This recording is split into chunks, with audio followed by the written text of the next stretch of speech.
Kisah ini dibuka di sebuah jalanan di mana deretan mobil polisi melaju dengan sirine meraung mengawal seorang buronan muda menuju gedung pengadilan.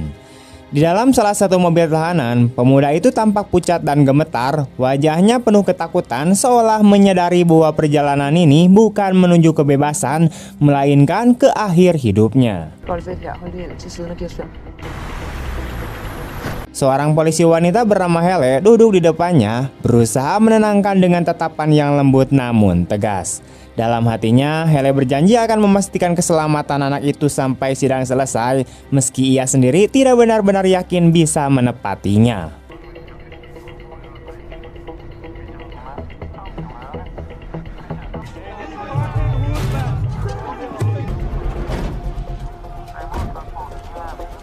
Begitu konvoi tiba di depan gedung pengadilan, suasana di luar kemudian memanas. Ratusan warga berteriak marah, membawa poster dan melontarkan hinaan ke arah mobil tahanan. Mereka menuduh pemuda itu sebagai penjahat kejam yang pantas mati.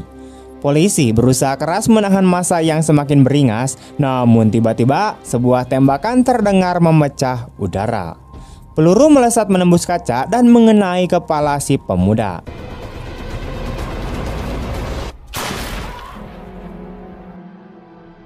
Beberapa waktu berlalu setelah tragedi itu, cerita bergeser ke sebuah penjara dengan tingkat keamanan maksimum. Di dalam sel sempit, seorang pria bangun dari tidurnya. Ia adalah Zaid, seorang narapidana yang dulu pernah menjadi seorang dokter. Kini kehidupannya diisi dengan rutinitas monoton, bangun pagi, membersihkan diri, lalu keluar ke halaman untuk berolahraga atau bermain catur. Di balik sikap tenangnya, tersimpan luka dan rasa bersalah yang dalam. Suatu pagi saat sedang bermain catur, Zaid memperhatikan sekelompok tahanan yang sedang mengeroyok seorang pemuda baru. Awalnya ia tidak peduli, namun ketika kekerasan itu semakin menjadi, naluri lamanya untuk menolong muncul begitu saja. Ia berjalan mendekatinya, menatap tajam para pengganggu hingga mereka akhirnya mundur.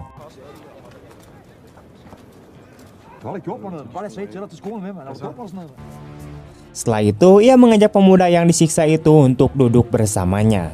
Dengan nada tenang, ia menasihatinya agar belajar mengikuti aturan di penjara karena di tempat ini, satu kesalahan kecil saja bisa berakibat fatal. Saat pemuda itu mencoba berbicara tentang kehidupan di luar, Zaid memilih diam membiarkan waktu berjalan tanpa menjawab.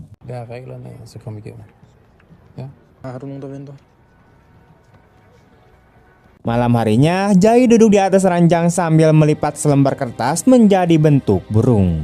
Di meja kecilnya, tergeletak foto seorang anak laki-laki bernama Noah. Tatapannya penuh kerinduan dan penyesalan. Ia tahu di luar sana ada kehidupan yang dulu ia miliki, tapi kini hanya bisa ia bayangkan. Tidak lama kemudian, seorang sipir datang memberitahu bahwa ada pengunjung yang ingin menemuinya. Zaid mengira itu adalah ayahnya, namun ternyata yang datang adalah Hele, polisi wanita yang sempat ia lihat di berita karena insiden penembakan di pengadilan. Hele datang dengan tujuan jelas. Ia ingin mencari seseorang bernama Muter, pemimpin geng kriminal yang selama ini merekrut anak-anak muda untuk melakukan aksi brutal di jalanan. Ia menjelaskan bahwa Zaid memiliki kemampuan dan latar belakang yang bisa membantunya menyusup ke dalam kelompok itu. Så vidt jeg husker, har du dræbt 3 mennesker? Har du ikke lyst til at komme ud? Jeg vil have, at du infiltrerer banden herindefra. Så bliver du løsladt. Jika ia berhasil, polisi akan memberikan pembebasan bersyarat dan menghapus sebagian catatan kejahatannya. Namun Zaid tidak langsung menjawab.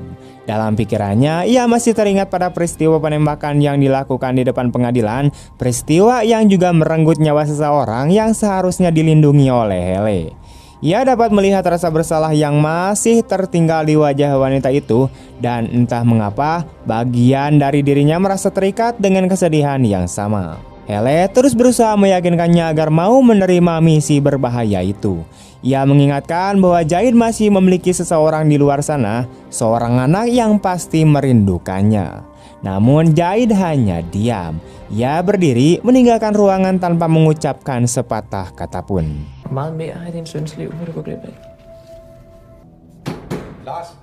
Malam itu dalam kesepian selnya, Zaid menulis surat untuk Noah. Di dalamnya ia menuliskan ucapan selamat ulang tahun dan harapan agar suatu hari anaknya bisa memaafkan segala kesalahan yang pernah ia lakukan. Tapi setelah selesai menulis, ia tidak punya keberanian untuk mengirimkannya. Ia hanya melihat surat itu perlahan, menatapnya beberapa saat, lalu meletakkannya di bawah bantal. Ketika malam semakin larut, pintu selnya terbuka. 2 sipir datang dan kemudian membangunkannya. Tanpa memberikan penjelasan, mereka memintanya untuk ikut. Jahid digiring melewati lorong panjang dan dingin menuju sebuah area lain di penjara. Saat pintu baru terbuka, ia langsung tahu ada sesuatu yang tidak biasa.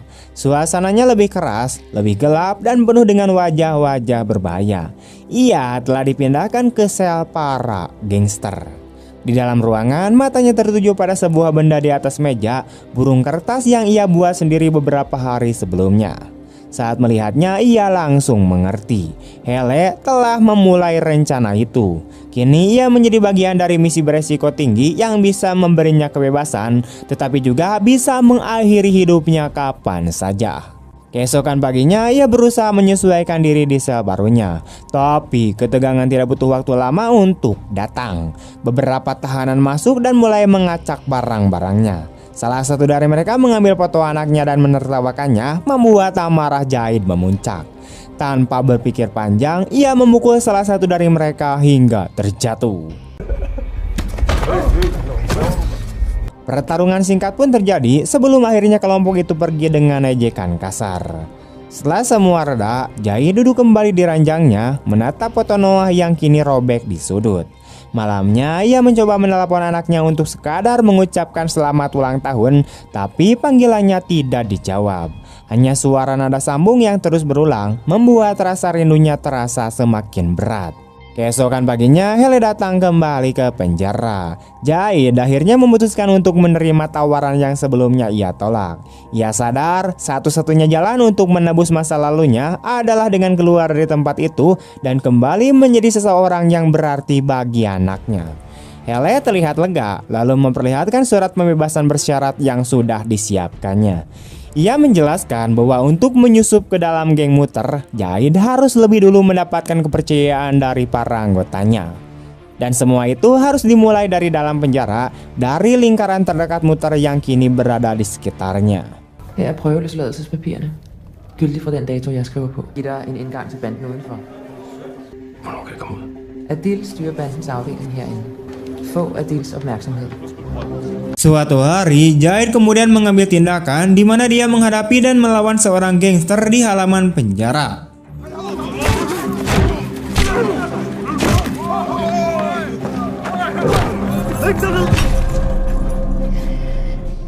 Keesokan harinya, ia kemudian diminta untuk bertemu dengan seorang bernama Adil. Jahid dan Adil mendiskusikan apa yang terjadi sehari sebelumnya ketika Jahid terlibat perkelahian. Dia menyadari bahwa Adil memiliki pengaruh di penjara, tetapi dia menyebutnya memiliki hubungan baik dengan beberapa penjaga dan mereka memutuskan untuk bekerja sama.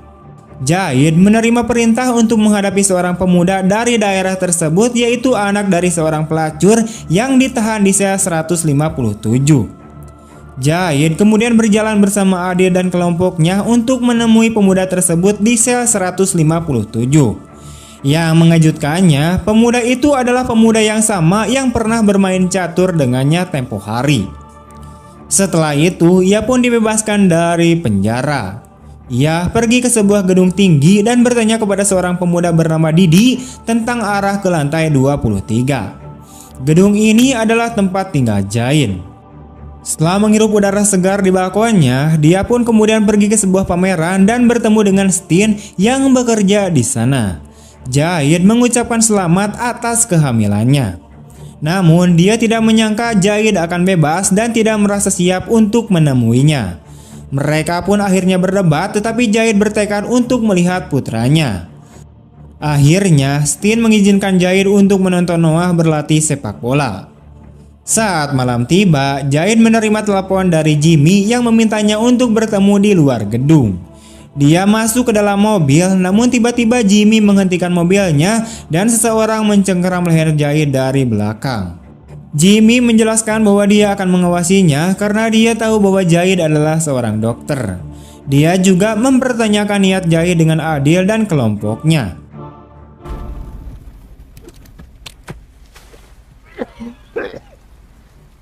Setelah pertemuan ini, Jahid kemudian diturunkan di tengah jalan.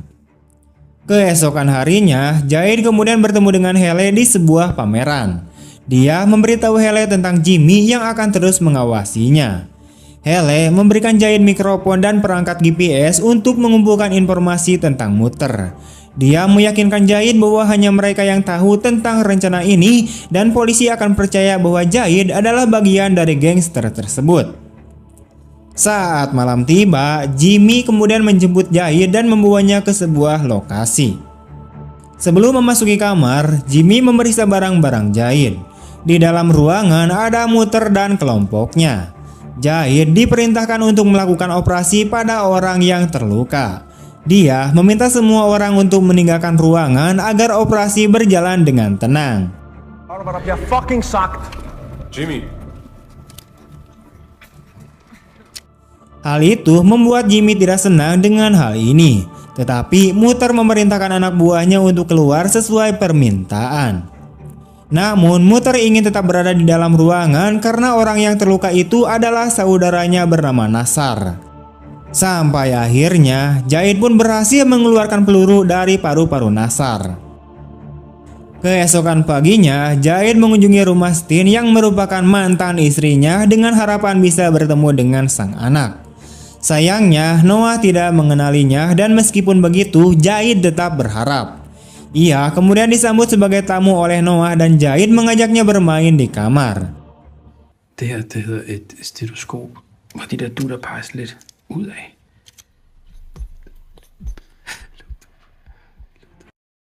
Kemudian Jahid bergabung dengan Muter dan kelompoknya. Mereka melacak orang yang telah melukai Nasar dan kemudian mereka pergi ke markas mereka. Jahid terkejut menemukan Didi di sana yang kebetulan adalah tetangganya. Jahid dengan hati-hati mendekatinya dan mengetahui bahwa Didi adalah mata-mata yang bekerja untuk Muter, yaitu mengawasi apartemen Jahid. Jahid ditugaskan untuk mengambil barang di pelabuhan. Sebelum berangkat, ia memasang alat pelacak di mobil Muter dan ketika mereka sampai di pelabuhan, Jimmy memerintahkan Jahid untuk menyelesaikan tugasnya dengan benar dan tidak mengacaukan segalanya. Barang-barang yang seharusnya diserahkan kepada Muter dicuri oleh anak buah Boba yang juga telah melukai Nasar. Jahid pergi ke kamp Boba untuk mengambil barang tersebut. Awalnya Boba enggan menyerahkannya, namun Jahid berhasil mengambilnya kembali.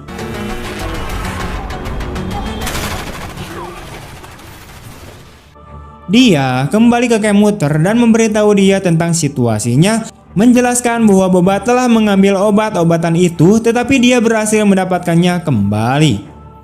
Pada awalnya Muter ragu dengan kata-kata Jahid, tetapi Jahid akhirnya meyakinkannya. Jahid bahkan menyarankan agar dia dapat menemui Boba di klub karena Boba sedang dalam suasana hati yang buruk. Keesokan harinya, Jahid kemudian bertemu dengan Noah dan Stin di pantai. Mereka berbincang santai. Di tengah-tengah pembicaraan mereka, Noah bertanya-tanya apakah Jahid harus kembali ke penjara atau apakah dia bisa tetap tinggal di sana. Jahid kemudian menjawab bahwa dia berniat untuk tetap tinggal. Noah bertanya apa yang telah dia lakukan sehingga harus mendekam di penjara, dan Jahid hanya terdiam. Setelah bertemu dengan Noah, Jahid pergi ke perpustakaan dan memberikan sebuah rekaman suara kepada Hele. Rekaman ini berisikan pesan-pesan suara dari 14 hari terakhir saat ia bersama Muter dan kelompoknya. Sejenak, Jahid merenungkan tindakannya bersama Muter dan kemudian mengatakan kepada Hele bahwa Noah bertanya tentang kejahatan yang membuatnya di penjara. Ia meyakinkannya bahwa suatu hari nanti Noah akan mengetahui bahwa ayahnya berperan dalam menghentikan kejahatan tersebut. Penjelasannya sedikit meredakan kekhawatiran Jahid. Suatu malam, Jahid kemudian bertemu dengan Muter yang memerintahkannya untuk bergabung dengan Nasar dan Didi untuk sebuah pekerjaan yang lebih besar. Mereka berhenti di sebuah toko dan mengobrol sebentar di dalam mobil. Dari kejauhan, Hele memata-matai Jahid. Beberapa menit kemudian, dua orang menembaki mobil Jahid.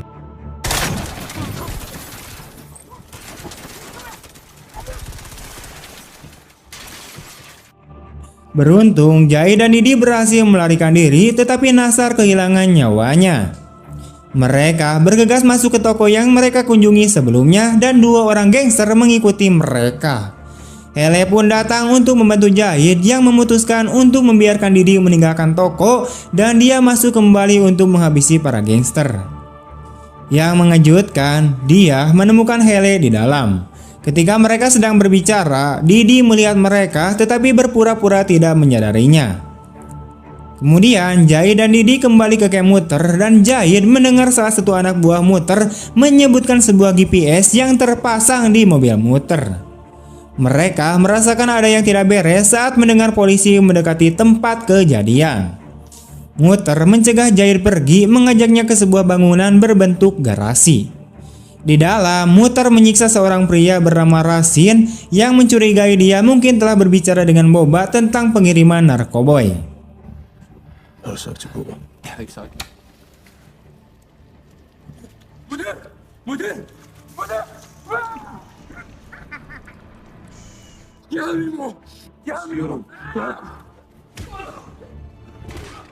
Rasin mengakui tuduhan tersebut namun menyangka telah meletakkan alat pelacak di mobil Muter dan orang-orang itu membawa Rasin pergi. Jahid bertemu dengan Hele di perpustakaan dan mengaku kepadanya tentang insiden dengan Rasin, di mana dia merasa bersalah dan ingin keluar dari misi tersebut, tetapi Hele dengan tegas mengatakan bahwa berhenti akan membuatnya rentan terhadap jangkauan Muter. Keesokan harinya, Muter bertemu dengan Didi dan menanyakan tentang insiden di dekat supermarket ketika Nasar tertembak. Didi awalnya menyembunyikan kebenarannya, tetapi kemudian mengungkapkan bahwa Jahid bertemu dengan seorang polisi wanita yang tidak menangkapnya. Hal itu membuat Muter tidak bisa berkata-kata. Jahid menghabiskan waktu bersama Noah di sebuah taman hiburan, menikmati permainan dan percakapan. Dalam perjalanan pulang, mereka tiba-tiba ditembaki oleh mobil lain, tetapi Jahid berhasil melarikan diri dan menurunkan Noah di rumah Stin.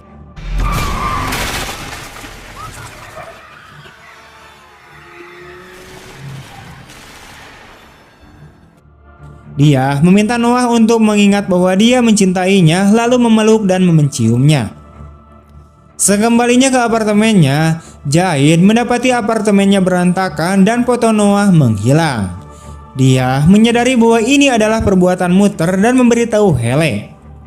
Namun anak buah Muter menangkapnya tak lama kemudian.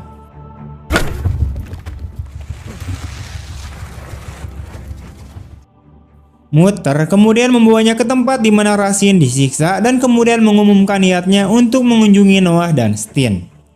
Jahid memohon padanya untuk tidak menyakiti mereka dan Jimmy bersiap untuk mengalahkan Jahid. Namun Jahid berhasil membebaskan diri, mengalahkan Jimmy dan orang-orang lainnya.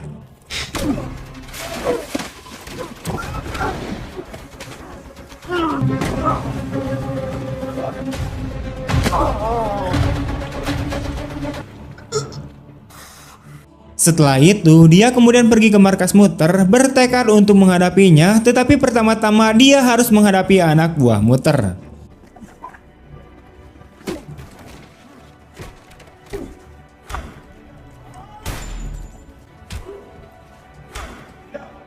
Ketika dia akhirnya sampai di ruangan Muter, dia menemukan Didi dan beberapa anak muda di sana. Muter menembak kaki Jahid dan tanpa diduga, Didi berbalik menyerang Muter dan mengarahkan pistol ke arahnya. Jahid pun berhasil menembak Muter hingga dia tewas. Didi membantu Jahid dan mereka meninggalkan camp gangster tersebut. Jahid mengantarkan Didi untuk pulang dan dia menatap foto Noah sejenak. Beberapa menit kemudian, dia mendengar sirine mobil polisi mendekati markas Muter.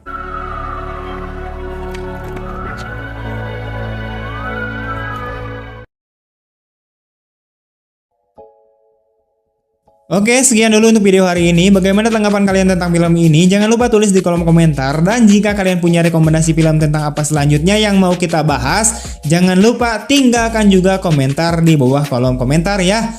Oke, terima kasih. See you next time and bye-bye.